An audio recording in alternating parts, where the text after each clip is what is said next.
Hola, buenas madrugadas. Aquí llegamos, una nueva cita, un nuevo viaje está ya servido. Apasionantes destinos nos esperan para juntos visitarlos esta noche y ya veréis, van a ser misterios que no habéis escuchado en ningún otro lugar, solamente aquí en vuestro programa, en el Espacio en Blanco. Y cuando son las 2:07, 1:07 en las Islas Canarias, la cordial bienvenida en nombre de todo el equipo. Para todos nosotros un inmenso placer estar aquí llenando juntos este Espacio en Blanco que ahora se abre. La cordial bienvenida, la gratitud en nombre de Paco Bermúdez, que controla nuestro mágico sonido, Paz Llamas, que está en la coordinación, Sonsoles Villanueva atendiendo teléfonos y el resto del equipo del Espacio en Blanco. Un placer, un honor estar aquí con vosotros y las gracias a todos por ayudarnos a estar. Ahí está un avance de nuestras intenciones y nos queda solamente ir hasta Valladolid a saludar a nuestro invitado de esta noche, Ángel del Pozo. Buenas noches, Ángel. Hola, buenas noches. ¿Cómo estás? Pues mira, encantado de participar en tu programa y de compartir con vosotros esas noches que llenáis de magia y de misterio. Tú ayudas también. Eres oyente, eras oyente, sigue siendo oyente del Espacio en Blanco. Ahí estamos. Bien, eres compañero, te dedicas a divulgar el misterio, haces un programa en la televisión de Castilla León que se llama Mysterium, ¿no? Efectivamente. Estuvimos hace poco allí contigo, ¿qué lugar, no? En la casa donde vivió Miguel de Cervantes. Pues un lugar único, un lugar muy especial para un invitado de lujo como eres tú. Gracias. Ya te preguntaremos cuándo vais a sacar ese programa, que hay mucha gente, yo el primero que quiero verlo. ¿Por qué, Ángel, te interesaste tú en estas historias de misterios? ¿Por qué te metiste en esto? Bueno, pues yo creo que la raíz de que yo me interesara por estos temas son una serie de experiencias paranormales que tuve en plena adolescencia. ¿Qué te pasó? Bueno, pues ¿por dónde empezar? Pues mira, puedo empezar contándote que nosotros nos reuníamos en una peña, un grupo de amigos en una localidad segoviana que es Cuéllar. Sí. Y allí, esa época que contabas historias de miedo, ¿no? Yo recuerdo como uno de mis amigos contó una historia sobre la mano negra, una mano que te tocaba en el hombro cuando estabas distraído y cuando te volvías aprovechaba para sacarte los ojos, por ejemplo. Y yo conté una historia que había leído en una revista y que hablaba de un sacerdote que subía por un torreón, por un campanario, en una noche llena de truenos, de relámpagos, de lluvia, y que cuando llega arriba a la parte del campanario, abre la puerta y se encuentra un ser de 3 metros de altura, flotando en postura horizontal. A aquel hombre se le cae la linterna que portaba, aquel sacerdote, y todos nos pusimos en la piel de aquel sacerdote, ¿no?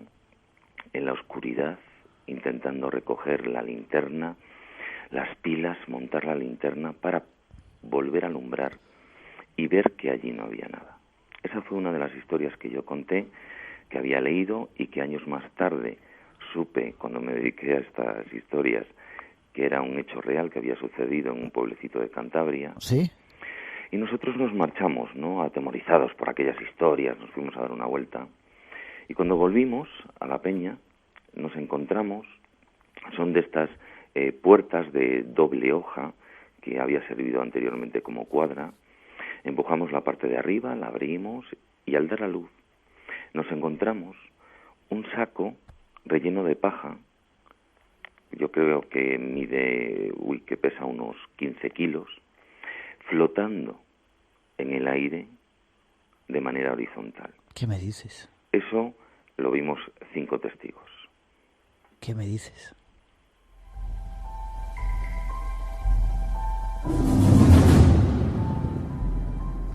Parece que hay truenos esta noche. Sigue, no te quiero cortar, Ángel. Sí, nada, te decía que hay truenos esta noche. Tengo experiencias de ese tipo en plena adolescencia. ¿Lo visteis todos? Espera, perdóname, ¿lo visteis todos? Sí, los 5 testigos. Nuestra relación fue salir huyendo de allí, claro. Yeah. Y cuando luego nos encontramos, nos preguntamos lo mismo. ¿Pero has visto lo mismo que yo? Sí. Y cuando volvimos allí, ese saco estaba en el suelo. Y aún así tuvimos la valentía de dormir dentro. Yo pasé una noche tremenda, ¿eh? Sí. ¿Había tormenta también? No había tormenta. En aquella ocasión no había tormenta. Recuerdo salir a la calle, hacía bueno, en una carrera alocada donde el corazón parecía que iba a estallar en 1000 pedazos, porque la impresión fue bastante fuerte. ¿Y por eso te metiste en estas historias? Pues yo creo que sí, que aquello germinó en mí, me empecé a apasionar por el mundo del misterio, empecé a documentarme, empecé a leer, empecé a especializarme un poquito en mi tierra, en Castilla y León, empecé a recoger recortes de prensa, noticias que me llegaban, testimonios de personas, y así pues hemos ido creciendo hasta hoy. Ya. Lo de la mano negra, se me pone la carne de gallina. ¿Era una leyenda o era una historia real? Esa Sí, mano que te tocaba por detrás. Porque en Palencia, ahora te contaré historias yo también de esa tierra que vamos a descubrir. Había el hombre de la capa, que era una historia parecida a un tipo tremendo que llegamos a ver un día. Pero tú eres el invitado. Yo conozco un testimonio de un hombre de la capa, sí, en la localidad de Santovenia de Pisuerga, en Valladolid. Sí. Es un testimonio sobrecogedor, ¿eh? ¿Nos lo cuentas? Os lo cuento, ya Espera, estamos. Ponemos un poco de música y ahora lo cuentas.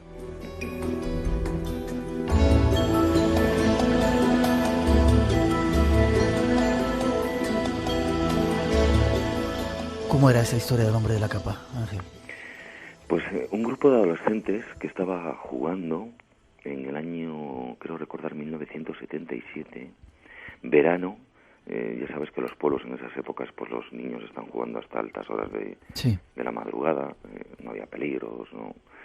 Entonces, la testigo de 14 años de edad, ASG, en compañía de su primo, están jugando al famoso juego de rescate de civiles y ladrones. Consiste en que unas personas se esconden y otros las buscan, ¿no? Las intentan encontrar y tal. Entonces se dirigen a la plaza del pueblo de Santovenia de Pisuerga. Es una población que está muy cerquita de Valladolid, a unos 5 o 6 kilómetros. Y de repente ella nota como que se siente observada.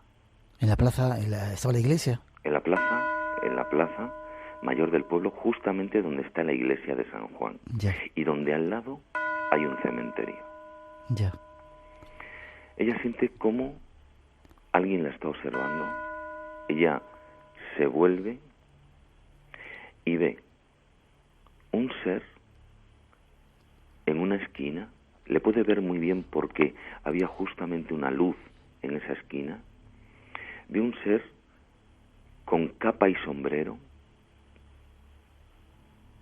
de unos 2 metros y pico de altura, con unos ojos rojos vivos que la están observando y al que no se le ven los pies, que está flotando en el aire. 1977, dices. Sí. ¿Cuándo? Cuando ve aquello, echa mano a su primo que estaba al lado, le hace volverse, él ve aquello también, participa de la experiencia y parten en una alocada carrera huyendo de aquel lugar.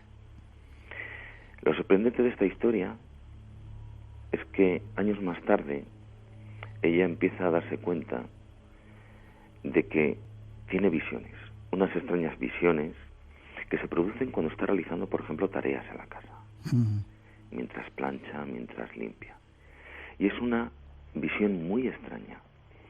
Es una visión en la que 2 boxeadores están liándose a golpes y cuanto más golpes se dan, más crecen y más grandes se hacen.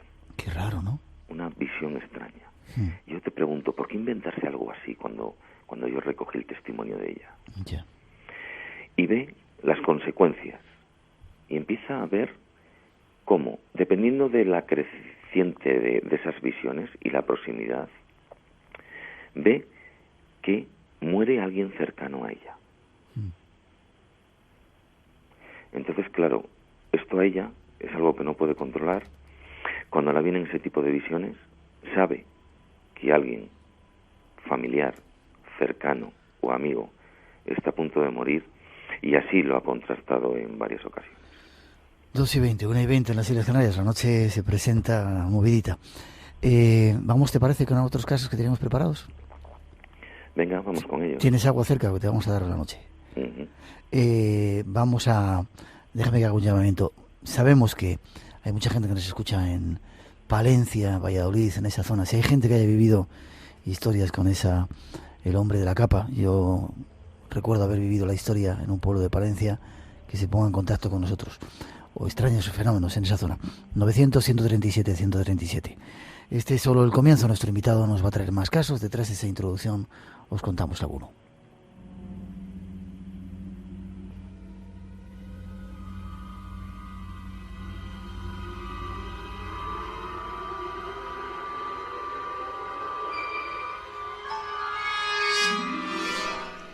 Comenzaremos el trayecto relatando una historia excepcional. Su investigador la ha llamado El hombre incombustible. Él mismo nos cuenta. Tenía una cita en la localidad palentina con José Suanzó. Recordaba perfectamente algunos de los episodios que observó siendo joven y que fueron protagonizados por un hombre inmune al fuego, conocido popularmente como Venturita.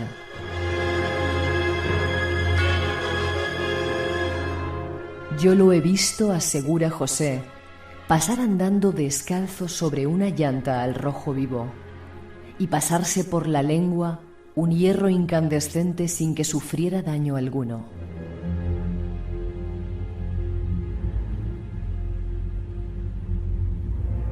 La verdad, continúa el señor Suanzó, es que el pueblo estaba asombrado con sus cualidades.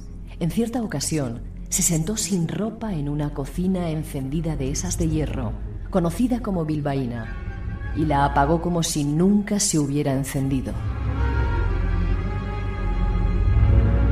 Eso sí, en esa ocasión no dejó que las mujeres fueran testigos, ya que sentía pudor de que le vieran bajarse los pantalones, recordaba entre risas. Le pregunto por los efectos que se producían y esta fue su respuesta. Su semblante no cambia un ápice. Se escuchaba como una especie de crepitar en la zona donde se apoyaba y eso sí, desprendía el olor característico, como si estuviera quemando la carne. José me acompañó a la casa de otro vecino que prefiere guardar el anonimato, y la sorpresa fue mayúscula cuando, después de los lógicos recelos, me entregó 4 recortes originales de páginas enteras publicadas en los años 50 por el Diario de Palencia, en los que se recogían varios reportajes contando la experiencia de 2 periodistas que fueron testigos de los prodigios de Venturita.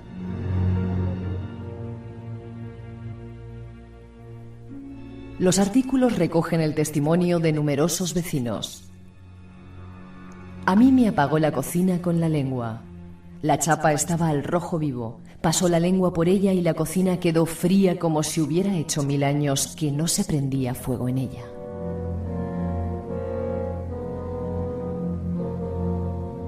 En mi casa tuvo 5 minutos 2 carbones encendidos en las manos.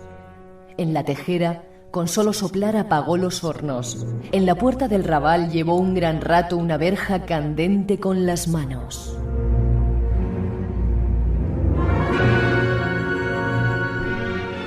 Son algunas de las informaciones de un ser portentoso.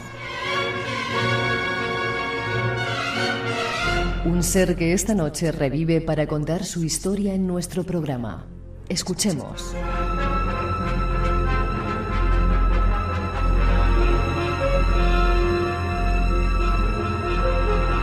El hombre incombustible, lo llamas tú, Ángel. El hombre incombustible, el fakir de Castilla. Qué curioso, yo no había oído nunca esta historia. Hay otros antecedentes. En San Pedro Manrique, por ejemplo, como contabas, en la noche de San Juan hacen cosas parecidas, ¿no? Caminan sobre brasas. Pues sí, por ejemplo, en la localidad soriana de San Pedro Manrique, en la noche de San Juan, los sanpedreños hacen un extraño ritual antiquísimo que consiste en pasar por una alfombra de brasas encendidas al rojo y no se queman.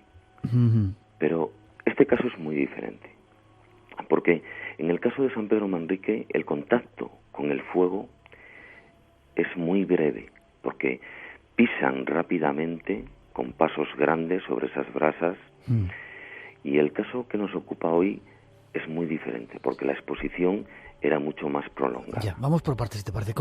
¿Dónde se localiza este caso? ¿En qué lugar? ¿En qué pueblo concreto?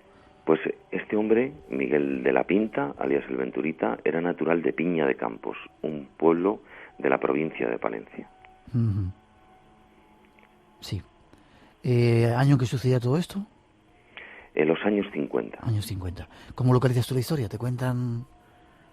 Sí, pues me llega a través de un buen amigo mío, que se lo había comentado un compañero de trabajo, sí, que él conocía esta historia porque se la había contado su abuelo, y le había contado los prodigios que efectuaba este hombre, ¿no? Que era capaz de pasar descalzo sobre barras incandescentes al rojo, capaz de sostener carbones encendidos en las manos sin que se quemase, y capaz de apagar cocinas de estas antiguas de hierro, la bilbaína, con soplar o con sentarse. Pero es increíble, las ¿no? quedaba frías como si no se hubiesen encendido. Ya. Es increíble, digo, este tipo de historias. Pues desde luego es un caso excepcional. Yo me he documentado, he intentado buscar casos análogos. Hombre, conocemos faquires, chamanes centroamericanos, monjes budistas que son capaces de similares prodigios, pero utilizando sustancias psicotrópicas, prácticas profundas de meditación, pero con nombres propios hay muy pocas personas en el mundo. Yeah. Hay datos aquí, tenemos de documentación religiosa como Santa Catarina de Siena o Domenico Paradiso, que en éxtasis podían sostener brasas con sus manos sin quemarse, ¿verdad? O María Sonet, que llegaba a meter la cabeza en una hoguera sin quemarse, o que incluso llegó a dormir durante 36 minutos encima del fuego sin daño alguno y certificado con un acta notarial. Parecido a nuestro colega, ¿no? ¿Él era un tipo normal o cómo descubre que era algo especial?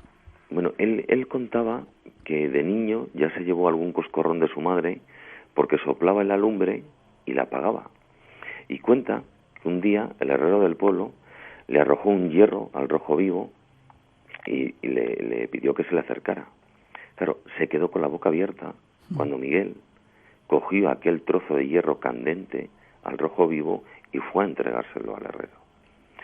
Y una de las curiosidades, así fue como lo descubrió, es que estuvo trabajando en un circo durante 2 años demostrando sus habilidades.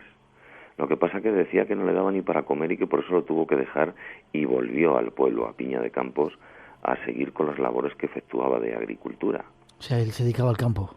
Qué curioso. Hay testimonios, hablábamos en esa introducción que había recortes de periódico. ¿Hay datos concretos que prueben que todo esto es cierto? Pues sí, fue una de las sorpresas que yo me realicé, que yo me encontré en la investigación. Me encontré con José Suazo, un octogenario que tiene una memoria fantástica. Parece mentira esa divina juventud. Este hombre se coge todos los días y se va con su bicicleta por las mañanas a dar una vuelta.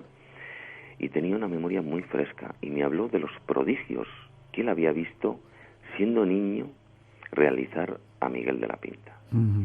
Como pasarse hierros candentes por la lengua, como pasar descalzo por barras incandescentes o coger carbones encendidos en las manos y, lo más extraño, sin que se le produjesen quemaduras. Ya. ¿Hay alguna explicación para este fenómeno? Bueno, pues hay varias explicaciones que podríamos escoger, ¿no? Entre ellas estaría la fe religiosa o las curaciones milagrosas, o las unciones milagrosas, quiero decir, algún tipo de líquido que se pudiese untar para protegerse, aunque esto lo podríamos descartar porque en esos recortes de prensa que yo localicé de los años 50 hablaban de que fueron 2 periodistas a ver los prodigios que efectuaba. Sí. Y hicieron calentar una barra incandescente al herrero del pueblo y antes de que pasara Miguel le examinaron los pies, se le limpiaron. Curiosamente uno de ellos le hizo cosquillas con resultado positivo, o sea, no había una insensibilidad en esas plantas de esos pies.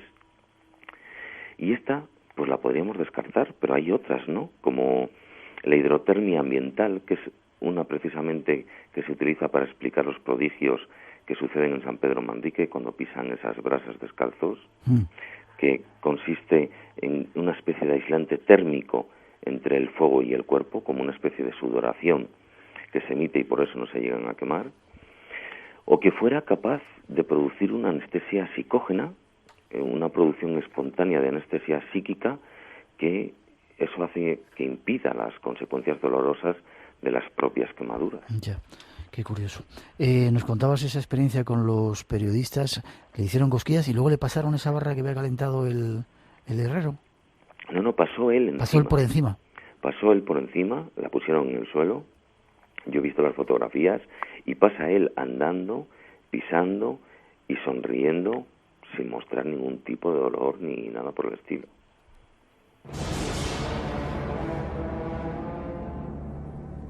Faltan 2 semanas para llevarte a conocer uno de los lugares más misteriosos de nuestro país.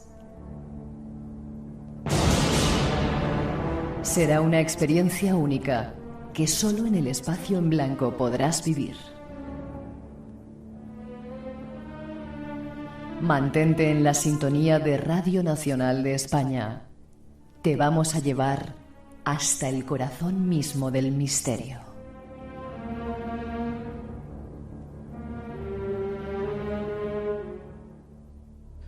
Miguel de la Pinta, qué curioso. Ya de pequeño, antes de pasar a otro caso, él tenía ya algo raro, ¿no?, que le hacía diferente. Pues sí, era lo que te comentaba antes. O sea, él ya tenía esa capacidad paranormal ante el fuego, ya era capaz de apagar la lumbre en casa de su madre, pero hay otra serie de prodigios que nos inducen a plantearnos una vorágine de preguntas quizás sin respuesta. Porque hemos hablado de la capacidad paranormal ante el fuego, y eso se podría explicar con las hipótesis que hemos realizado antes. Pero a mí, en el pueblo, me contaron otro tipo de cosas también. Por ejemplo, me contaron que la gente le llevaba el pan para que le bendiciese y no se ponía duro.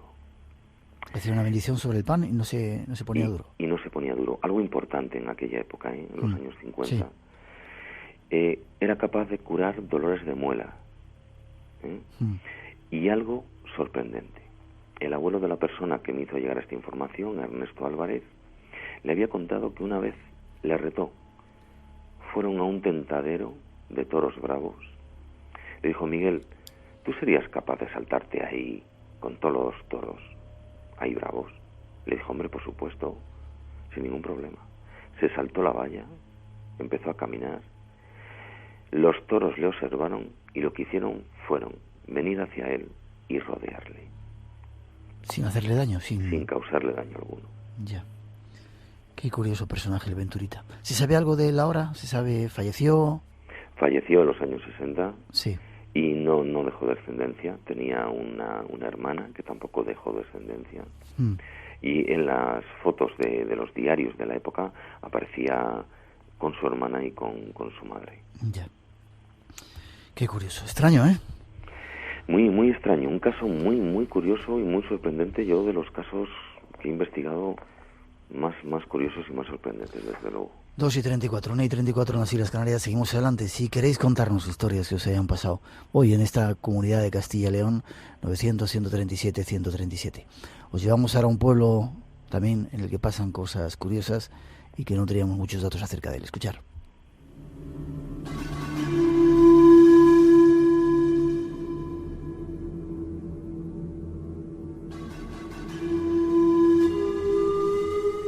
Nuestro siguiente viaje nos lleva tras la pista de uno de los enclaves que, según dicen, existen bajo la tierra: el mundo intraterrestre.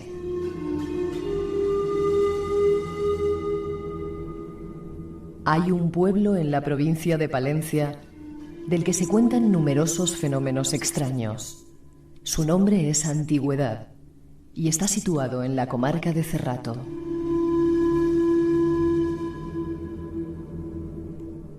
Y puedo dar fe de que la comarca del Cerrato es una comarca especial, que irradia una fuerza misteriosa, como si se tratara de una puerta dimensional, un lugar de características similares al Tíbet o la isla de Pascua.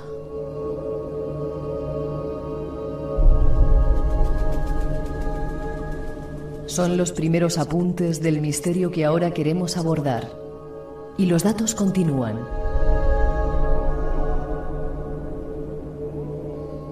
Yo me encontraba, como tantas veces, investigando por los alrededores de antigüedad, cuando sin mediar palabra de presentación, ignorando las más elementales reglas de la buena educación, se acercó surgiendo de entre la espesa niebla y me entregó una abultada carpeta de cartón endurecido.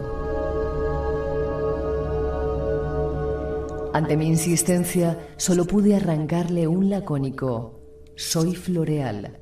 La carpeta contenía un bloque de 200 folios, perfectamente mecanografiados, en los que se narra con una increíble riqueza de detalles la existencia de un reducido grupo de seres humanos en un entramado de galerías en el subsuelo de estos páramos. No queremos desvelaros más, solo deciros que nos situamos en la zona del Cerrato Palentino y en un pueblo llamado Antigüedad.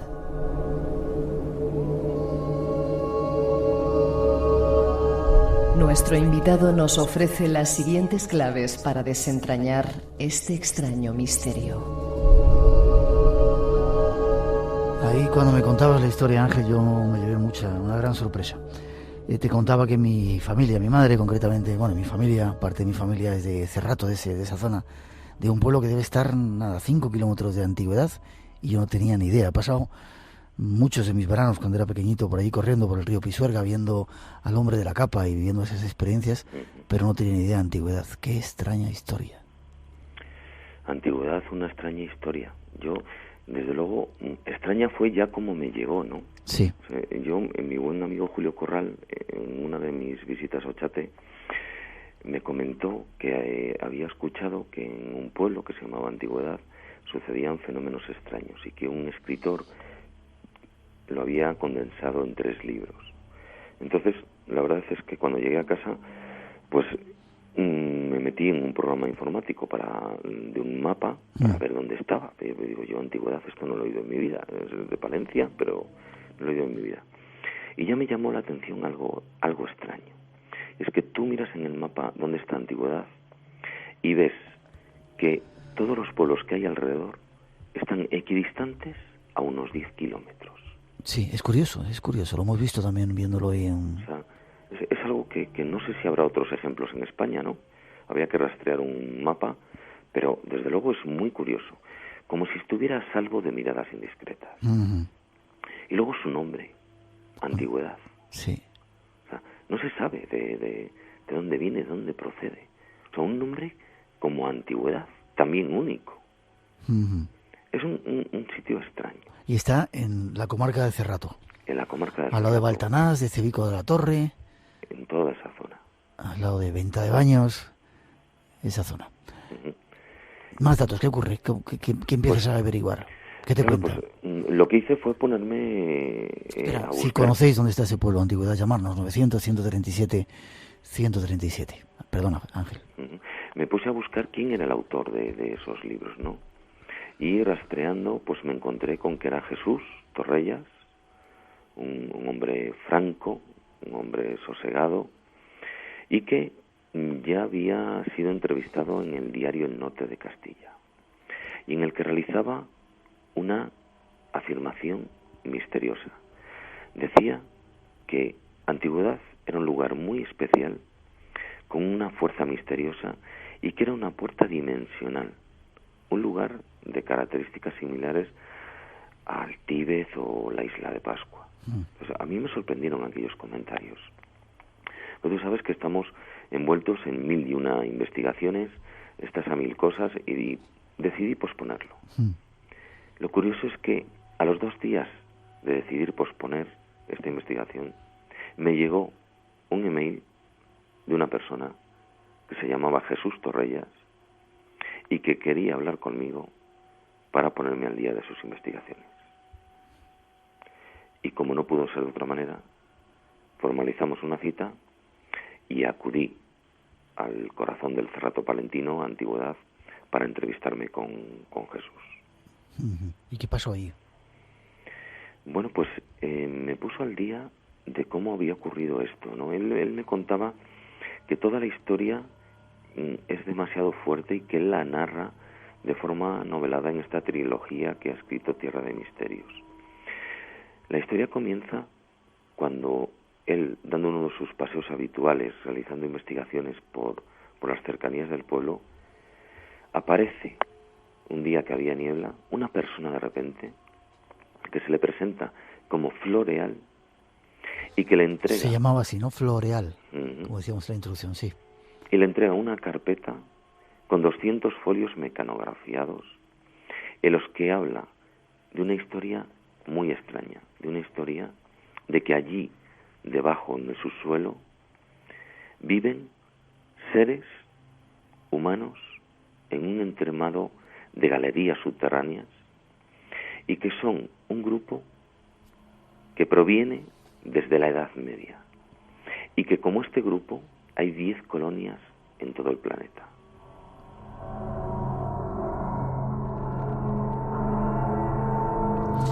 Muy fuerte lo que dices, un grupo que vive dentro de la Tierra en la antigüedad y que proviene de la Edad Media. Efectivamente, eso es lo que él afirma en esta trilogía que ha escrito.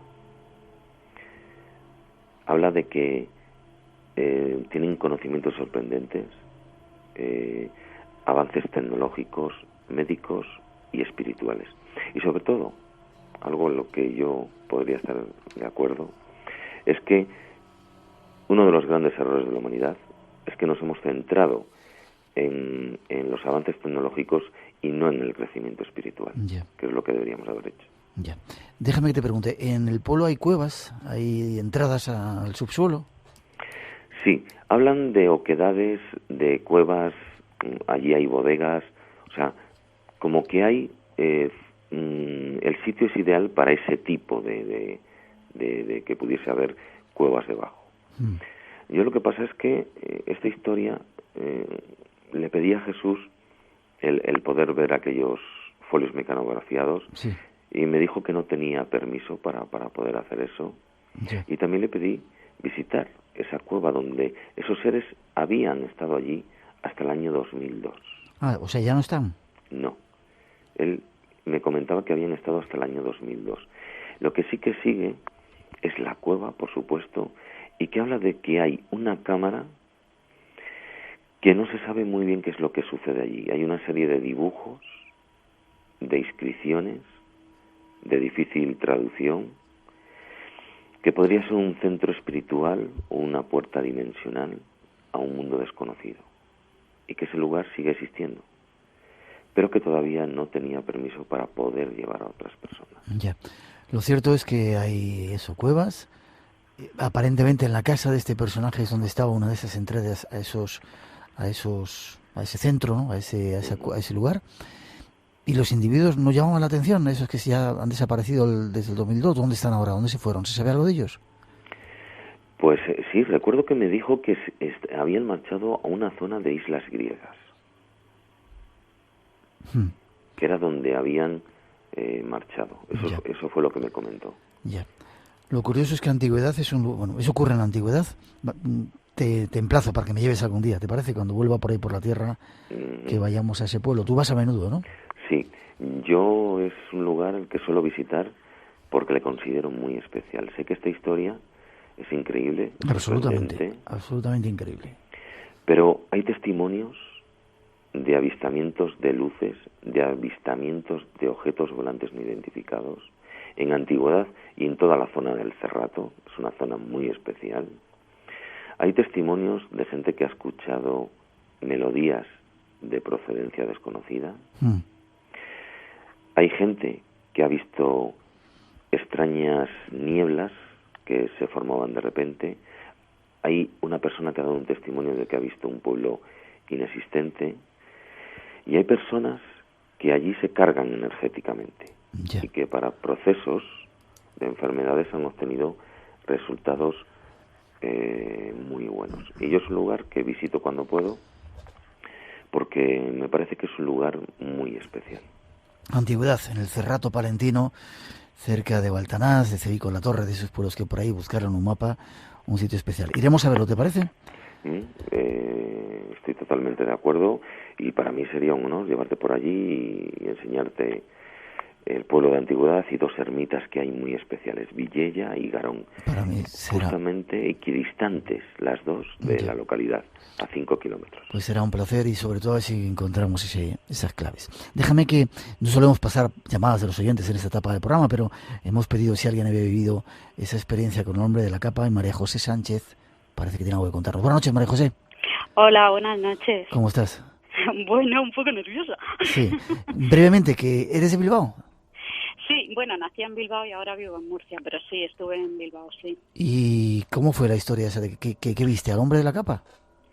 Pues mira, te cuento. Es que cuando éramos pequeñas, pues nada, mi hermana era mayor que yo, me llevaba 4 años, ¿no? Entonces resulta pues que, claro, tenía su cuadrilla de amigas y yo pues me sentía un poco desplazada y estaba un poco pues en ese momento dándoles la brasa, eran las 11 de la noche, 10, en fin, era pues estábamos, nosotros vivíamos en una plaza y nos íbamos a la calle de atrás donde había edificios y tal. ¿En Bilbao? En Bilbao. En Bilbao, sí. Y aquello era muy famoso en aquella época, era muy famoso, además le llamábamos el hombre de la capa negra. Yo tendría pues unos 6 o 7 años. Entonces resulta que, bueno, estaba dándoles tanto el follón que al final pues se mosquearon un poco conmigo y en vez de pues arremeterme de otra forma, se metieron a nivel de subirme a un pollo, ¿no?, que había en un edificio que daba a un patio. Y resulta que, bueno, yo me tenían que aupar porque yo no podía subir, y al auparme empezaron a hablarme, ya verás, te va a salir el hombre de la capa negra, no sé qué, te va a llevar y no sé cuánto. Claro, yo me asusté muchísimo, de hecho lo hicieron a posta, pues para asustarme, ¿no? Y entonces yo volví a la cabeza y mira, Miguel, yo no sé si es que estaba empanada con lo que me estaban diciendo o lo que fuera. Ya te digo que en aquella época era muy famoso aquel tema, ¿eh? Y yo volví la cabeza y en la esquina del edificio yo vi un bulto.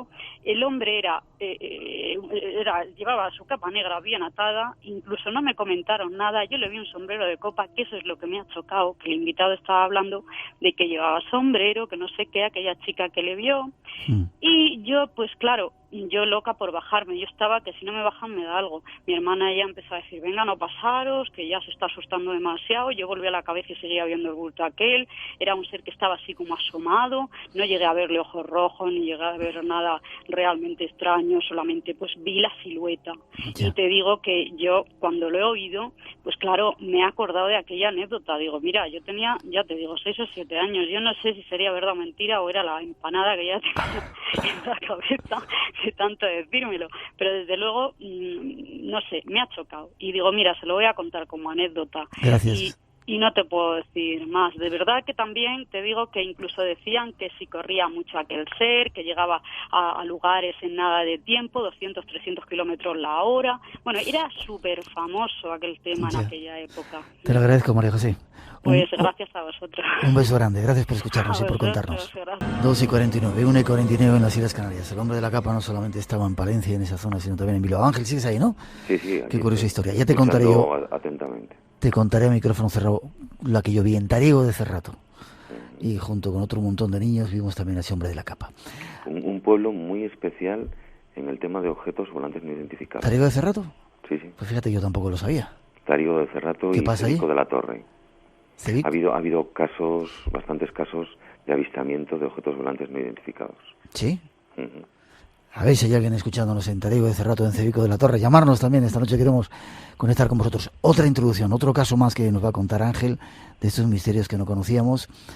Vamos con ello y seguimos. Vamos de sorpresa en sorpresa esta noche, ¿eh, Ángel? Si era raro el caso de el Venturita y el pueblo Antigüedad. Nos está llamando gente que nos están escuchando desde allí, desde Antigüedad. Otro enigma, el de los esqueletos clavados. ¿Cómo lo descubres? ¿Dónde es? ¿Qué surge? ¿Cómo es? Pues lo descubro, perdón. Antes no te preguntaba, ¿estás bien? Sé que estábamos un poquito malito. ¿Estás a gusto? Sí, estoy fenomenal. Disfrutando esta noche. Con energía. Bien, me alegro. ¿Cómo surge? ¿Cómo te enteras? Pues mira, a través de un buen amigo mío, soriano, Alberto Arribas, un investigador de pro, que me habla de este caso, del caso del enigma de los esqueletos clavados. Estamos hablando de la localidad soriana de Deza, muy cerquita ya de la provincia de Aragón. Allí, en el año 1933, Blas de Taracena, Aguirre, que es el descubridor de esta necrópolis, publica un artículo en la revista de Investigación y Progreso afirmando lo que se encuentra. Y lo que se encuentra es que ha descubierto 57 sepulturas con la cabeza orientada al norte.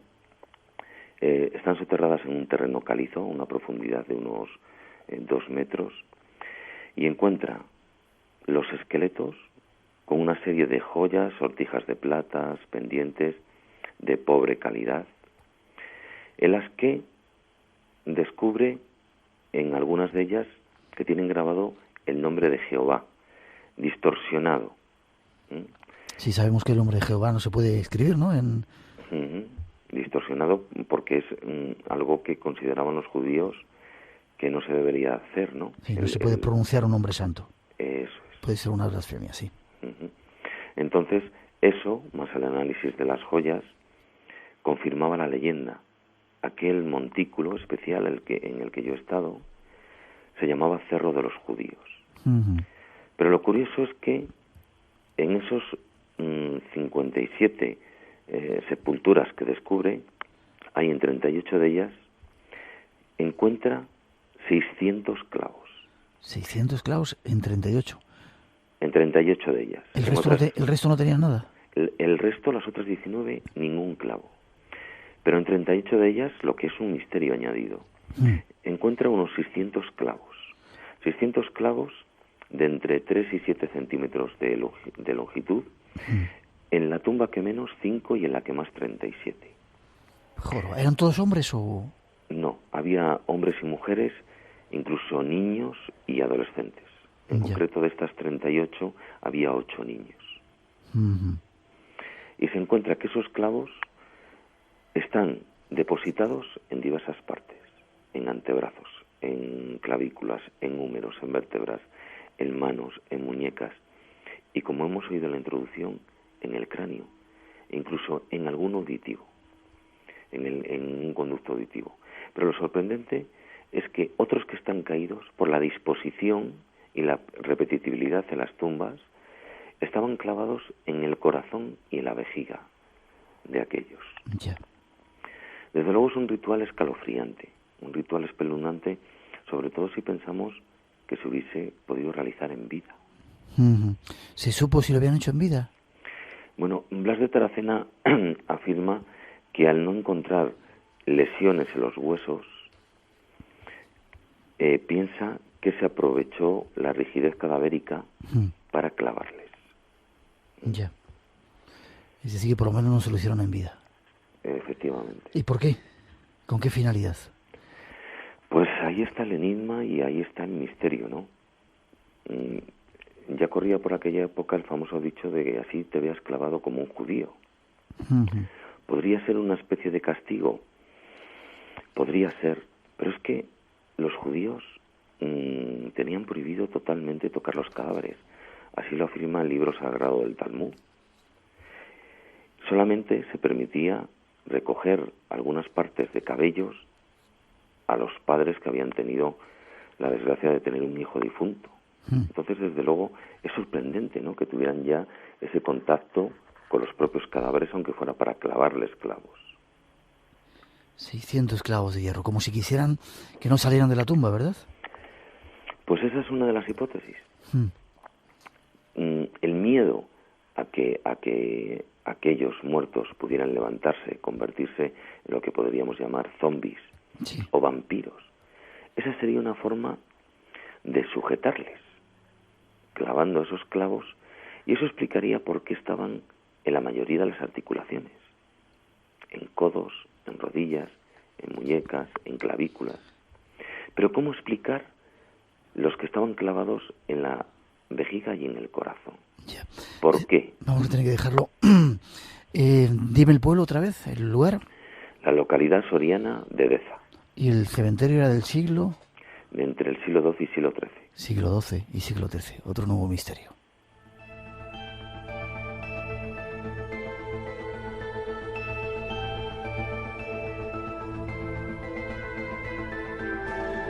Con música también de un vallesoletano, Eduardo Tarilonte. Despedimos la hora. Ángel, un segundito, te dejamos ahí unos minutos, ¿te parece? Venga. Llega la noticia. Llegan las noticias de las 3, de las 2 en las Islas Canarias. Tenemos que hacer una mínima pausa y enseguida regresamos. Hay más cosas que os queremos contar todavía. Historias de lamas y otros muchos más misterios de esa zona. 900-137-137. Si queréis relatarnos algo, sobre todo si estáis en antigüedad y en esos pueblos, no os vayáis, que aún tenemos mucho que deciros aquí. Esto es Radio Nacional de España, el Espacio en Blanco. 3 y 6, 2 y 6 en las Islas Canarias. Entramos en la segunda hora, el último tiempo del Espacio en Blanco, en las 2 ediciones de la semana que tenemos aquí. Esto es Radio Nacional de España y esta noche os estamos contando algunos extraños misterios de la zona de Castilla-León. Nuestro teléfono, por si queréis intervenir en nuestro concurso, 900-137-137, y el email espacioenblanco@rtve.es. En un momento os vamos a contar otras extrañas historias de lamas y otras cuestiones que tenemos todavía en el programa, pero nos vamos de nuevo hasta Valladolid, donde está Ángel, nuestro invitado, para seguir contando asuntos. Nos habíamos quedado en esos extraños huesos con clavos. No hay explicación, ¿verdad, el fenómeno, Ángel? Pues no hay explicación porque hay muchas hipótesis, y cuando hay muchas hipótesis, muchas interpretaciones, quiere decir que ninguna de ellas es satisfactoria. Uh-huh. Pero a mí hay una que me ha llamado mucho la atención y que a lo mejor podría ser una de las más adecuadas, que es el miedo que existía en la Edad Media a ser enterrado vivo. Ya. De hecho, había cláusulas testamentarias en las que se pedía que les cortaran las venas para ver si todavía fluía sangre por ellas. ¿Sí? Podría ser que el clavar estos clavos fuera una manera de determinar que aquellas personas realmente estaban muertas. Ya, pues pero ¿por qué a unos y no a otros? Pues esa es la cuestión, porque es que hay 19 tumbas en las que no había ningún clavo. Pertenecerían a una sociedad, a una logia, a una creencia diferente dentro de los propios judíos. Ya. Qué curioso. Además, los cuerpos estaban orientados hacia el norte. Uh-huh. Algo curioso, porque la creencia judía decían que de allí provenía Satán. Satán viene del septentrión. Uh-huh. Qué curioso. Ahí está otro misterio. ¿Se pueden ver el cementerio? Por lo menos se puede ver. No. Pero lo que sí que sabemos es que todavía hay restos allí todavía. No se sacaron a la luz todos los cuerpos, todos los esqueletos. Los cadáveres. O sea que es una investigación para la antropología que sería muy especial. Sí, señor. ¿Repetimos el lugar? Deza. El Cerro de los Judíos. En Soria, cerca ya de Zaragoza. Sí, del límite con la provincia de Zaragoza. Y nos queda muy poco tiempo y hay muchos más misterios. Tenemos un montón de gente llamándonos de esa comunidad. Casuar. Nos vamos a Casuar. ¿Qué es eso de Casuar? Pues en Casuar es un lugar espléndido para hacer una visita. Sí. Porque allí nos esperan escarpados precipicios impresionantes, farallones, rocas calizas, y los vuelos acrobáticos de algunos podremos ver de los 800 buitres que hay allí. Uh-huh. Porque allí está el refugio para rapaces de Montejo de la Vega.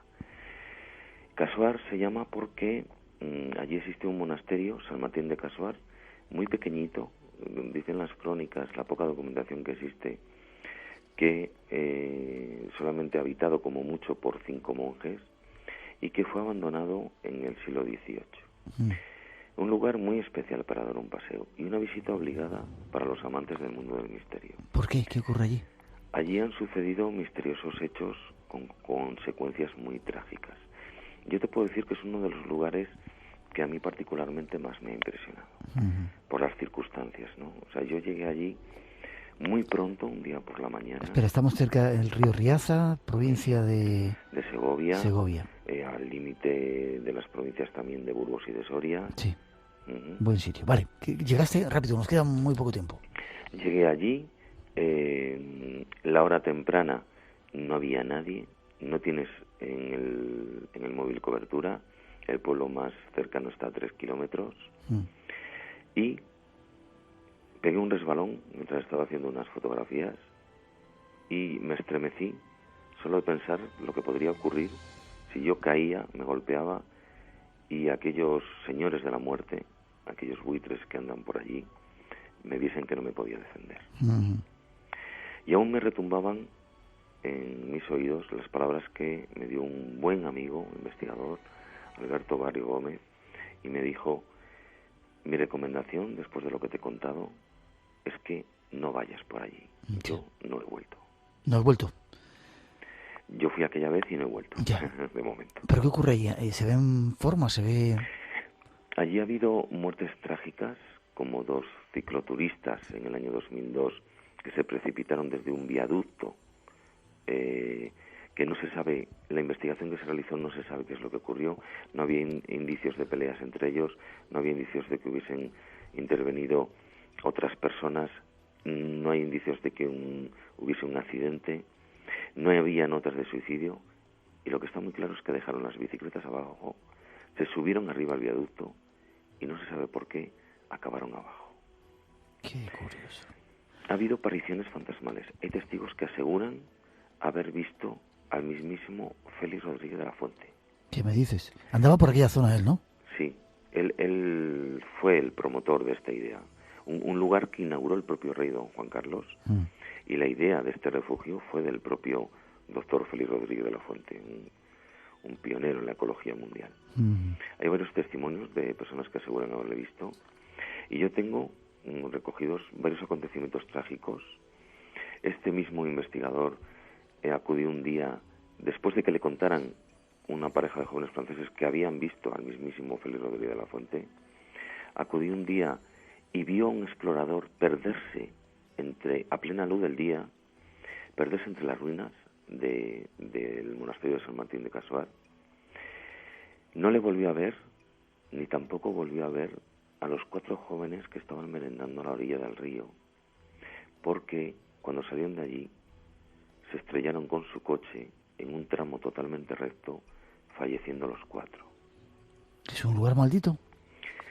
Podría ser. Yo lo que he pensado es que los señores de la muerte, que si nos podrían indicar esos buitres, que es un lugar cargado con energías maléficas. No lo sé. Ya. Pero hay más casos. Hasta los mismos buitres han padecido extraños efectos. ¿Sí? Creo recordar que fue en el año 99 cuando el mundo de la ornitología mundial se sorprendió con lo que allí pasaba. Y es que se vio a varios ejemplares de buitres comiendo y pastando hierbas por la noche. Algo realmente sorprendente. ¿Se habían vuelto vegetarianos? Efectivamente, vegetarianos y además hábitos nocturnos. Los buitres siempre actúan de forma diurna, solamente pueden volar por la noche si son espantados. Ya. Qué curioso. Claro, un lugar muy muy extraño y un lugar muy muy sorprendente. ¿Cerca de Aranda de Duero? Muy cerquita de Aranda de Duero.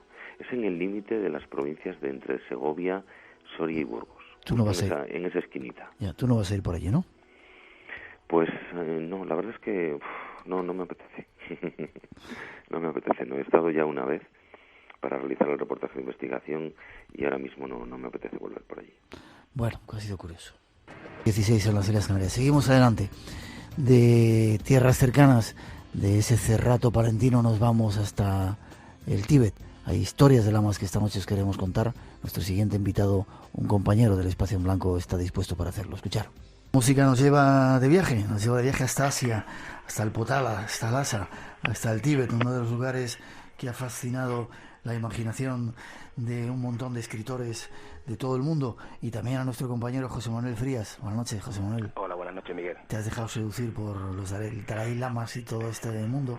Ya estaba seducido hace mucho. Yo creo que prácticamente desde que tenía 11 o 12 años el mundo del Tíbet, como muchas otras personas, pues me ha traído mucho, ¿no? La magia de ese techo del mundo, como le llaman, y ese modo de vida tan curioso en el que viven inmersos, ¿no? Y lo he hecho a través tanto de literatura oficial, entre comillas, como a través incluso de libros tipo autores como Lobsang Rampa, quizás un poco más heterodoxos, pero que en cierto modo despertaron ese interés por aquel lugar tan importante, tan mágico. Te iba a preguntar si habías conocido a Lobsang Rampa, si habías leído por lo menos sus obras. Sí, he leído pues yo creo que casi todas, ¿no? Y aunque ahí en su momento hubo una gran polémica, se hablaba de que era un impostor, de que se trataba, como efectivamente era, de un fontanero inglés y que todo lo que había escrito era mentira, él en algunos de sus libros pues intenta explicar que efectivamente era un fontanero inglés, que hubo un cambio de cuerpo cuando digamos que el cuerpo cuerpo de aquel viejo monje pues estaba ya casi a punto de fallecer, y él cambia, penetra en el cuerpo de manera además voluntaria, ¿no? Como una especie de acto consensuado.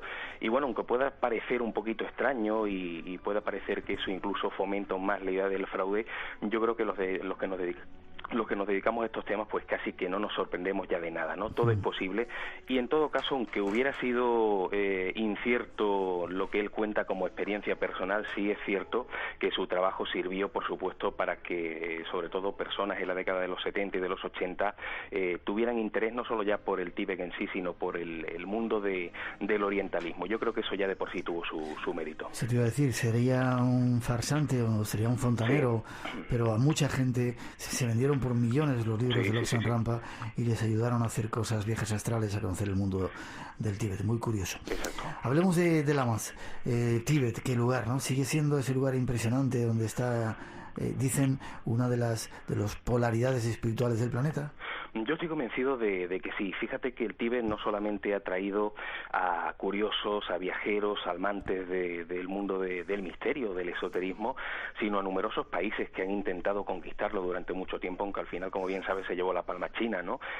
Pero ese interés hacia el Tíbet yo creo que ha estado presente prácticamente en casi todas las culturas, ¿no? Y quizá porque allí se vive de una manera diferente el propio budismo, ¿no? Como tú bien sabes, el budismo, más que una religión, es un modo de vida, son una serie de creencias que, si luego pues hablamos un poquito más de ellas, pues explicaría bastante bien pues ciertas circunstancias que ocurren, el bien, el mal, todo eso a través de creencias como la reencarnación, pues quedarían explicadas, ¿no? Y la forma en que eso se vive en el Tíbet de una manera tradicional, a lo cual yo creo que ha ayudado mucho el hecho de que haya sido un país siempre de poco acceso al exterior, en el cual la gente de allí pues conservaba al 100% todas sus creencias, todas sus tradiciones, ¿no? Y yo creo que en puntos así, en puntos tan mágicos donde no ha habido acceso a ese mundo exterior, toda esa tradición y toda esa magia se conserva pues casi intacta, ¿no? Casi virgen, ¿no? Y yo pienso que eso pues ha valido en cierto modo para que hoy día todavía, incluso después de la invasión comunista, existan todavía pequeños lugares del Tíbet donde todavía la magia se palpa a flor de piel, y esos viajeros que han estado incluso en épocas recientes lo han podido comprobar. Por eso pienso que todavía sigue siendo uno de los enclaves más mágicos, si no el más importante del planeta. Mucha gente que lo ha tenido la fortuna de visitarlo dicen que es un lugar lleno de secretos donde aún hay pues desde restos de el hombre de las nieves hasta pergaminos donde se cuenta la historia real de este planeta y de las civilizaciones anteriores. ¿Tú qué crees? Yo pienso que existen realmente muchos misterios, y yo creo que de uno de ellos concretamente me enteré recientemente, y es a través de un viajero que estuvo en el Tíbet en el año 2006. No adelantes mucho, ¿eh? Sí, bueno, el caso es que me hablaba de algo que solamente a breves pinceladas tiene que ver mucho con una posible escisión del budismo oficial, o sea que existe alguna rama paralela al budismo ortodoxo y que todavía esté de alguna manera pululando en diferentes puntos de lo que es ese techo del mundo, ¿no? O sea, creo que es uno de los muchos enigmas que existen allí. Sin duda que el Tíbet ha cambiado mucho desde que los chinos lo invadieron, pero hay países alrededor, por ejemplo Bután, que es un país donde sus habitantes se definen como gente feliz y dicen que están en este planeta para eso. Qué curioso, ¿verdad? Un poco eso es la onda que da el budismo. Sí, de hecho, si te fijas, tanto si viajas al Tíbet como si incluso ves documentales, te notas que la gente en ese sentido es diferente, está como más feliz incluso cuando están inmersos en la pobreza más absoluta, ¿no? Y yo creo que eso tiene mucho que ver con las creencias, ¿no? Con esas creencias que de alguna manera le aportan una cierta esperanza, ¿no? De que lo que les ocurre, aunque sea malo, tiene una explicación, tiene un motivo, tiene un porqué, ¿no? Y eso te hace no solo ser más confiado de cara a lo que te está ocurriendo, de cara al futuro, sino que incluso explicaría muchas cosas precisamente precisamente algunos de esos problemas, ¿no? De hecho esos mecanismos de los que habla la reencarnación, como tú bien sabes, pues algunas de las personas por las que estén pasando por malos momentos quizás se explicaría a través de ese sistema del karma y el dharma, las distintas reencarnaciones. El mundo sería en cierto modo una especie de escenario o casi de taller donde venimos a aprender, donde venimos a avanzar, donde a veces si hacemos algo negativo eso va quedando escrito en una especie de libro virtual y esas culpas finalmente hay que penarlas, con lo cual cuando pasamos por un mal momento quizá estamos expiando ese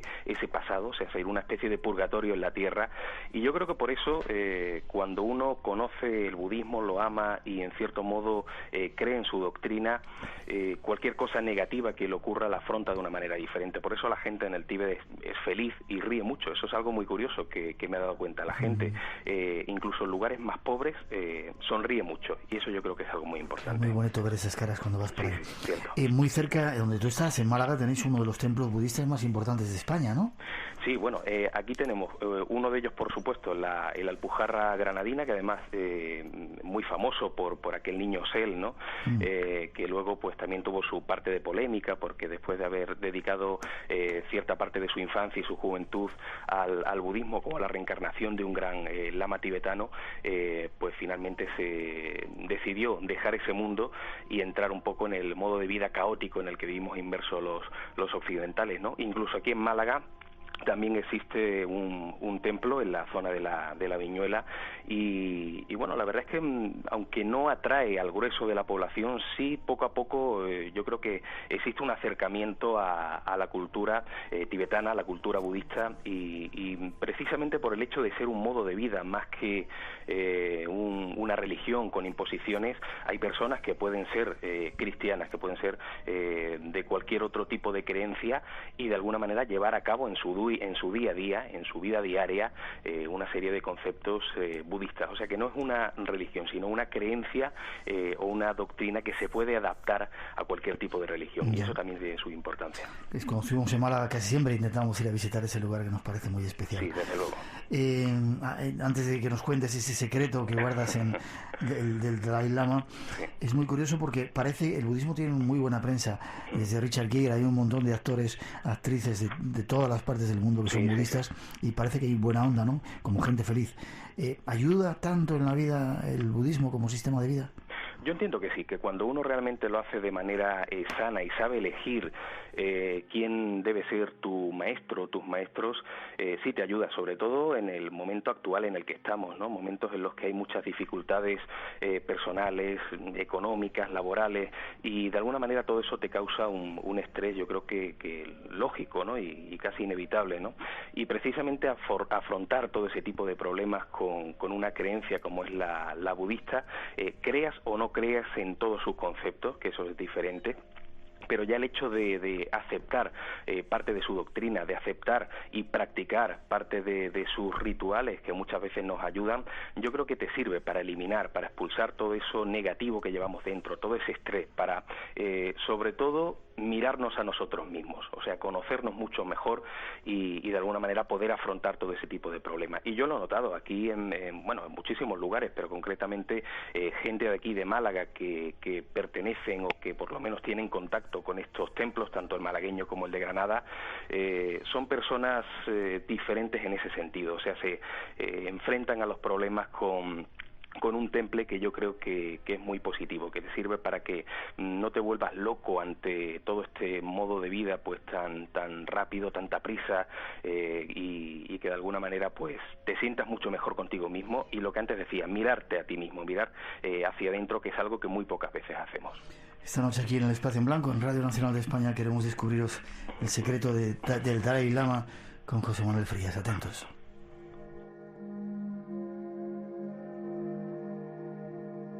José Manuel, ¿cómo te llega a ti la información de este secreto del Dalai Lama? ¿Qué cuentas? Bueno, esta información llega aproximadamente hace 17 años y de una forma muy curiosa, porque empieza con lo que podríamos considerar casi un fenómeno paranormal, un fenómeno psíquico, en este caso como es la clarividencia, ¿no?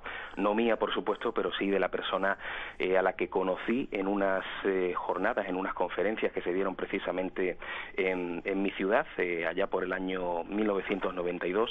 Entre esas conferencias había una que trataba de orientalismo y por eso precisamente me llegué como público. Yo tenía por aquel entonces 15 o 16 años. Y a mi derecha se sentaba una señora y, en fin, lo que ocurre con este tipo de eventos, que más importante incluso que la información que te va a contar el ponente es el hecho de poder conocer y compartir pues experiencias con gente del público, ¿no? Ese tú a tú que se forma en estos lugares. Y esta señora, concretamente, al terminar la ponencia, me dice que tiene un gran interés por el mundo del Tíbet y que, sobre todo, ese interés se vio fomentado por una serie de sueños extraños que llevaba teniendo desde hacía bastante tiempo. Ella es clarividente, no se dedicaba profesionalmente a ese tipo de cosas, pero bueno, sí es cierto que tenía unos sueños bastante curiosos, ¿no? Y en esos sueños veía, por una parte, que el Dalai Lama actual, el que hoy día está en el trono, a pesar de que sea en el exilio, es un impostor en el sentido de que está ocupando un trono que no le pertenece. O sea, es una persona sabia. ¿Pero has dicho que es un impostor? Sí, pero quiero que lo entiendas, hay que matizar. No que no sea una persona sabia, que lo es por los conocimientos que tiene y por todas las experiencias por las que ha pasado. Simplemente que está ocupando un trono que no le pertenece. Y eso en el acervo popular se llama impostor. Pero solamente en ese sentido, ¿no? Y bueno, yo al principio cuando me cuenta eso y empieza a contarme que hay un auténtico Dalai Lama que está en el exilio, pero en el exilio del propio budismo, porque las características que tenía chocaban con el budismo ortodoxo, yo al principio pienso, bueno, esta señora estará pirada, no me creo absolutamente nada de lo que me dice, y en fin, almaceno eso en mi memoria y me olvido. Pero fíjate qué curioso, Miguel, que pasan algunos años, concretamente en el año 1999, habían pasado unos 7 años aproximadamente, yo ya estaba trabajando para un medio de comunicación en Málaga y coincido en uno de esos programas con otra señora que no conoce para nada a la anterior, que es vidente, ella sí se dedicaba profesionalmente a ello, y no sé por qué sale, porque es un tema recurrente, el mundo del Tíbet, el mundo de la magia del Tíbet. Y esta señora me dice que tiene un poder que es la retrocognición, o sea, parecido a la clarividencia, pero en este caso la posibilidad de conocer cosas del pasado sin el uso de los sentidos normales, y no solamente me habla de que también el Dalai Lama ella lo ve en esas visiones que tiene como un impostor, sino que incluso al auténtico Dalai Lama intentaron asesinarlo, no se consiguió y a raíz de eso se creó una especie de movimiento religioso independiente, ¿no?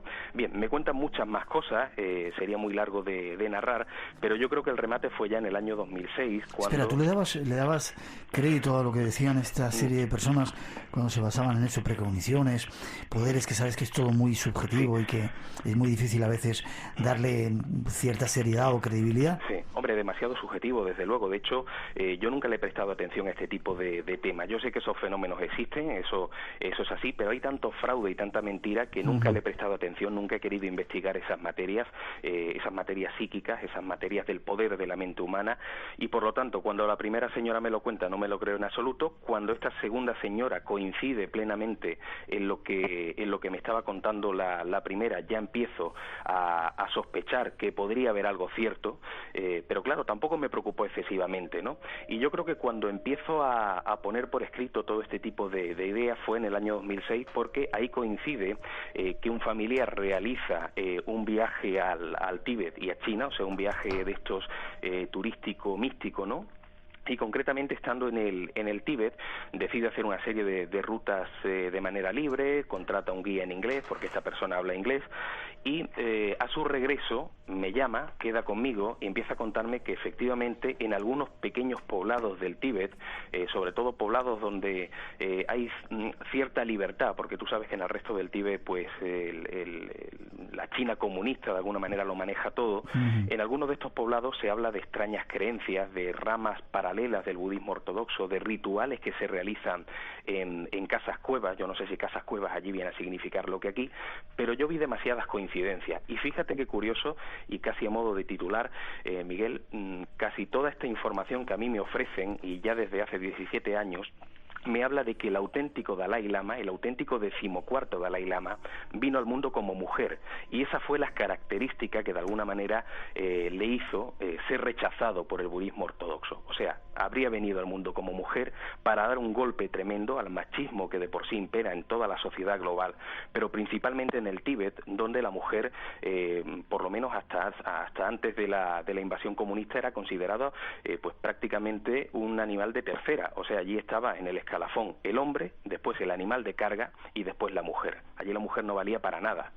Y quizá, si esto ocurrió, que yo pienso que sí, fue de alguna manera precisamente para hacer justicia hacia los más necesitados, justicia hacia los esclavos que vivían al servicio de los terratenientes y justicia, por supuesto, a ese ser mágico que es la mujer.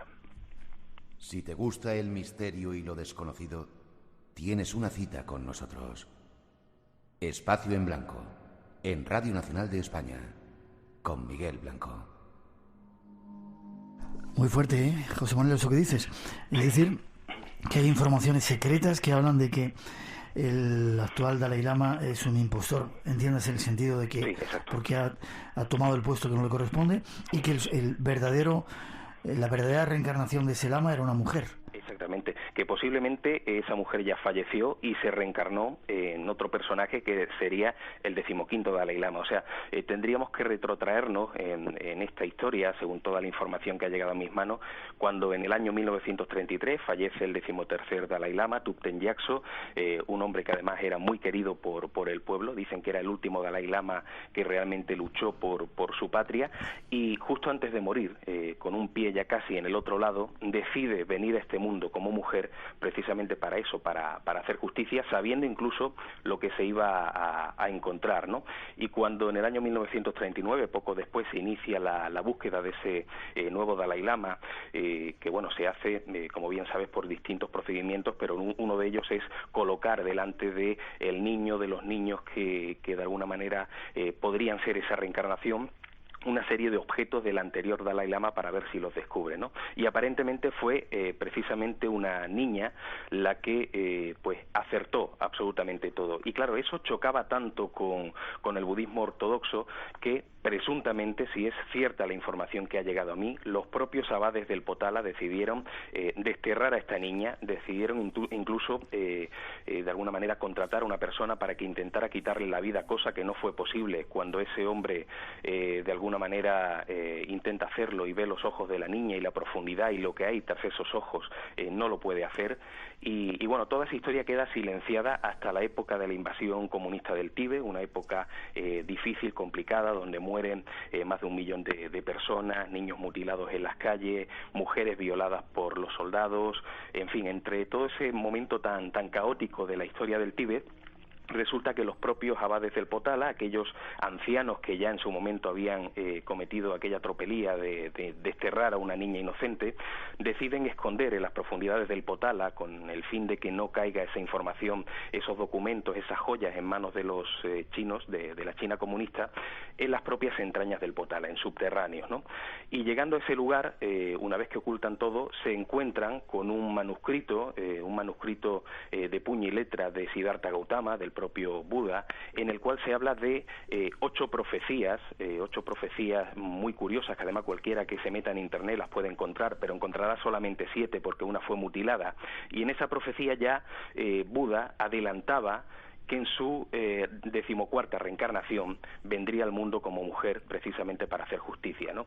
Claro, cuando eso lo ven los abades del Potala, se encuentran en una situación tan difícil, sabiendo lo que habían hecho, que no quieren irse a la tumba, pues con ese secreto, ¿no? Lo ponen por escrito y eso es enterrado a los pies del Potala. Y ya en épocas recientes, y esta sería, digamos, una idea que he tenido yo en mente, hay un joven monje estudiante de medicina que descubre ese documento y empieza a seguir la pista. O sea, yo todo esto lo pongo por escrito, sería una novela, entre comillas, porque hay una historia muy real de trasfondo, esta novela El secreto del Dalai Lama, y el único personaje ficticio sería este monje Yese, que es el monje que descubre toda la historia y que viene a ser más o menos la encarnación de la figura del investigador al que le llega la información y que va siguiendo la pista, ¿no? Pero todo el resto de esa información yo pienso que pudo ser real, y si realmente creemos en los Dalai Lama como hombres dioses, ¿por qué no íbamos a pensar también que en alguna reencarnación iban a hacer justicia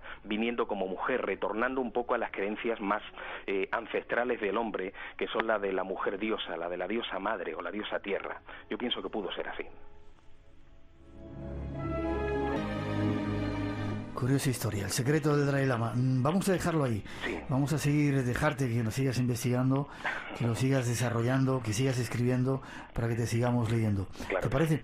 Formas de contacto contigo, si alguien quiere saber algo más de ese secreto, que vaya historia que has contado. Pero es curioso porque siempre los lamas eso, te hace pensar, siempre se reencarnaban en hombres. La mujer no... Sí. Qué curioso. Curioso, y además que puede haber sorpresas en un futuro, porque cuando muera este 14º Dalai Lama oficial, que esperemos que tarde muchísimo, por supuesto, ¿no? Pero cuando eso ocurra, no se sabe qué es lo que puede pasar. Quizá el auténtico Dalai Lama, si es que existe, volverá a recuperar su trono. O sea, todavía tenemos por delante muchísimas incógnitas que, bueno, esperemos que poco a poco se vayan resolviendo. Y en cuanto a ahí vamos a estar para resolverlas, sí, datos. Claro que sí. Cualquier tipo de persona que quiera contactar conmigo para más información, o incluso para ofrecerme también datos que conozcan relativos al Tíbet, estaría la página www.limitesdelarealidad.com o incluso mi correo directo, que es jmfrias@limitesdelarealidad.com. Ahí los atenderé gustosamente. José Manuel, un placer que esté con nosotros adelantándonos este extraño tema que no conocíamos, de esa extraña profecía y de esa suplantación. Seguiremos la pista, te seguiremos la pista, y ya sabes que formas parte de nuestro equipo y familia. Pues muchísimas gracias, un fuerte abrazo, Miguel. También para ti, hasta luego. Adiós. 2:44 en las Islas Canarias, seguimos aquí en directo y por el momento nos podemos contar más de ese plan que tenemos para dentro de 2 semanas, pero no os perdáis el programa, que va a ser interesante. Mucha gente nos preguntaba si Ángel del Pozo, nuestro primer invitado, tenía algún libro, alguna posibilidad de conectar. Buscar en Google, enseguida sale su libro La cripta sellada, por si queréis conocer más datos y más historias misteriosas. Y seguimos adelante, llega el momento de dar paso, abrir las puertas a nuestro compañero Jaime Barrientos con su sección de Asuntos Absurdos.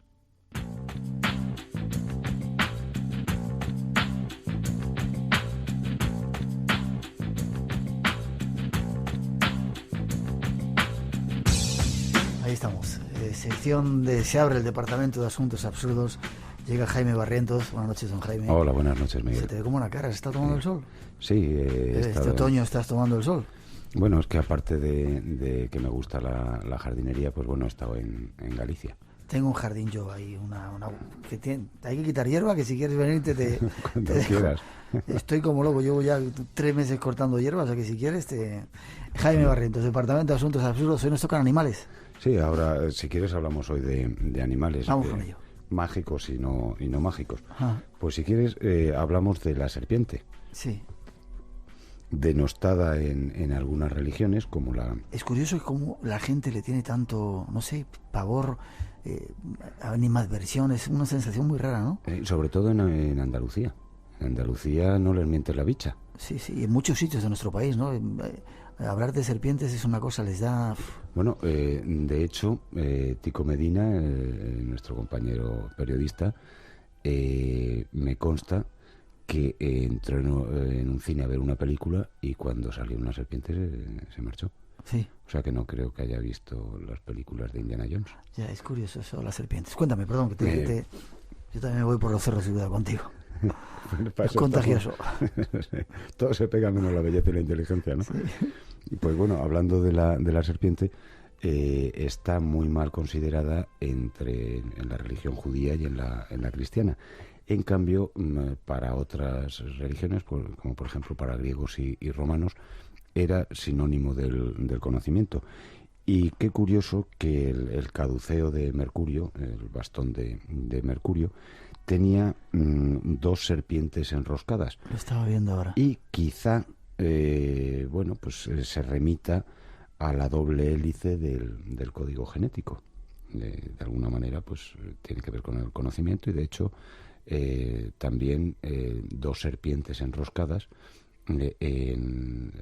subiendo en una copa es la imagen de las farmacias. La farmacia. Ya. ¿En qué otros lugares se ve también la serpiente como símbolo sagrado o mágico? Bueno, la Kundalini, es la Kundalini, que volvemos otra vez a lo mismo, al código genético, que va desde la rabadilla hasta el cerebro. Y bueno, pues la Kundalini, de alguna manera también otra gente le llama archivo acásico, y de alguna manera es lo que da el conocimiento. Y se despierta a través de prácticas sexuales, según dicen algunos maestros. Prácticas tántricas. Sí. Y bueno, pues mira, puestos a despertar, mejor despertar con sexo. Sí, es una buena manera. De despertarse, ¿no? La conciencia y todo. Pero bueno, ya en serio, Miguel, hay la Kundalini es India, hindú, en este caso, hindú, sí, siempre me lío. Está considerada un animal sagrado en muchas sectas en el continente indio, en el subcontinente indio. Y también es curioso, en Marruecos, una de las... el otro día lo citamos también a esta secta, porque también comían arañas y comían escorpiones y tal. Pues hay una secta una subsecta de los Gnawa, que son, quien haya ido a Marruecos, sobre todo a Marrakech, habrá visto cómo hay... son esos muy famosos porque tienen un gorrito y entran en trance, dando vueltas a la cabeza. Pues esos no adoradores de las serpientes, porque claro, está prohibido por el Islam, pero creo que ya conté también que provenían de un santo que era el patrono de los pobres, y que cuando un pobre le pidió pan, al no tenerlo le dijo, pues cómete lo primero que encuentres. Lanzó la mano y encontró una serpiente. Y se supone que a esta subsecta de los Gnawa, las serpientes no les afectan. Qué curioso, por eso andan jugando en la plaza llena de Jemal Fna. Jemal Fna, hacen ahí cosas muy extrañas con las serpientes, sí.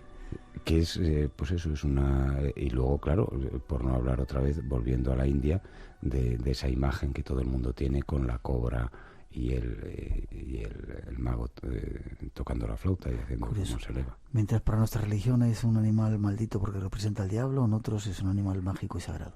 Más animales, rápido. Más animales, pues mira, tenemos, si quieres hablamos del grifo, que es un animal... ¿El grifo? Sí, el grifo, aparte de servir para... de estar en las bañeras y en las cocinas, que por cierto el nombre de grifo viene precisamente porque era un animal que arrojaba agua y además tenía un ojo de color rojo y otro azul. Como de ahí viene el agua caliente y el agua fría. Este simplemente arrojaba agua hirviendo. Y es otro de esos animales que está hecho a trozos.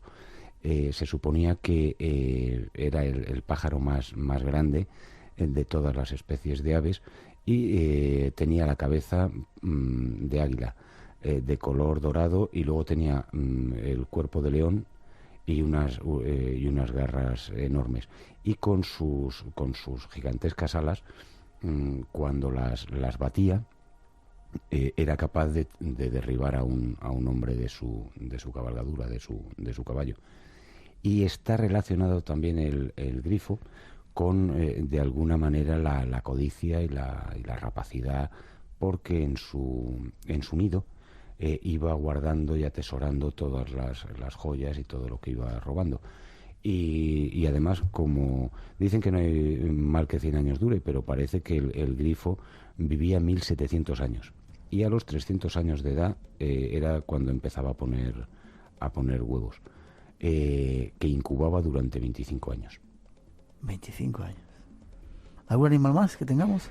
Pues sí, animales hay todos los que quieras y unos pocos más. Tenemos, si quieres, el ave fénix, que bueno, pues gracias a Harry Potter, pues se ha puesto bastante de moda. Es una ave sagrada y además es de origen árabe, y está relacionada ¿Origen árabe? Sí, árabe, no musulmán, que está y relacionada con el culto al sol. Es de alguna manera el símbolo de la vida eterna y de la resurrección, ya que cada 500 años renace milagrosamente de sus propias cenizas. Bueno, fénix en árabe quiere decir único. Y bueno, muere por voluntad propia y de la muerte regresa a la vida.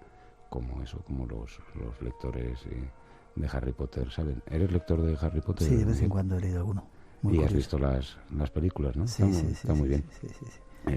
Se supone que vive en el desierto de Etiopía y su alimento se alimenta del aire y de gotas de incienso, del árbol del incienso, que es eso, segrega una resina y su nido está hecho de plantas aromáticas, de mirra, de incienso, de cardamomo y cuando siempre se posa en su nido de cara al sol y cuando se pone a agitar sus alas resplandecientes cuando ve que va a morir y las chispas de esta junto con el sol pues incendian su cuerpo, sus plumas y es consumido por las llamas y de esa ceniza surge un pequeño gusanito blanco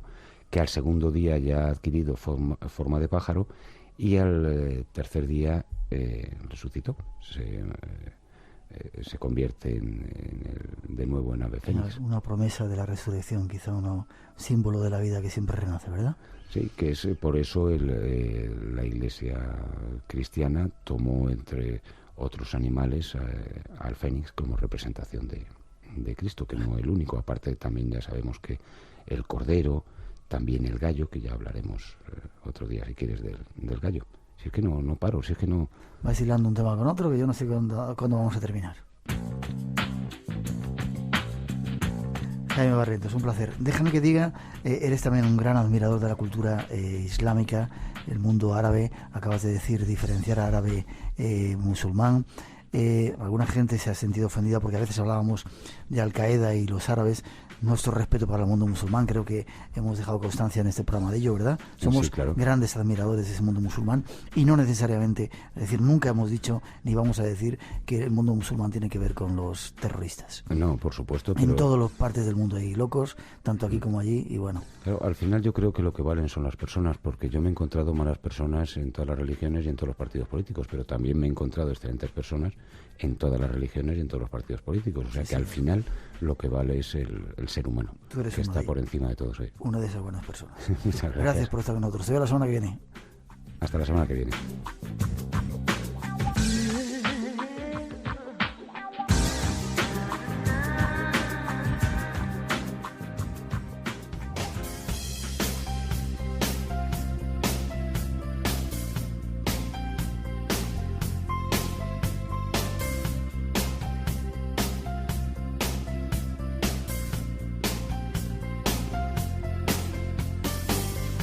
Y por hoy terminamos. Teníamos un concurso en marcha y estos han sido los ganadores. Pidiendo disculpas, no podemos a veces atender todas las llamadas y a los demás seguir insistiendo que habrá más premios. Y los premios han sido esta noche para Julio Montserrat de Gran Canaria, nos mandó un email, Domingo de la Fuente de León, Rosa Liceras de Madrid, Fernando Badalejo de Jaén y Elena Salsón de Ávila. Nos pondremos en contacto para averiguar vuestra dirección y recibiréis nuestro regalo de esta noche. Y enhorabuena y seguir insistiendo. Habrá más premios a lo largo de las semanas. Y por hoy nos vamos. Un placer haber compartido esta madrugada. La semana que viene más, en 6 días. No os lo perdáis. Hay emisiones llenas de cosas especiales, de exclusivas. Y será como siempre aquí en Radio Nacional de España, en el Espacio en Blanco. Disfrutar el domingo, abrigados. Este otoño ya empieza a tener frío. Y nos vemos aquí en 6 días. La promoción continúa ahora en Radio Nacional y nosotros hasta las 4 os dejamos con un poquito de nuestra mejor música. Cuidaros, ha sido un placer.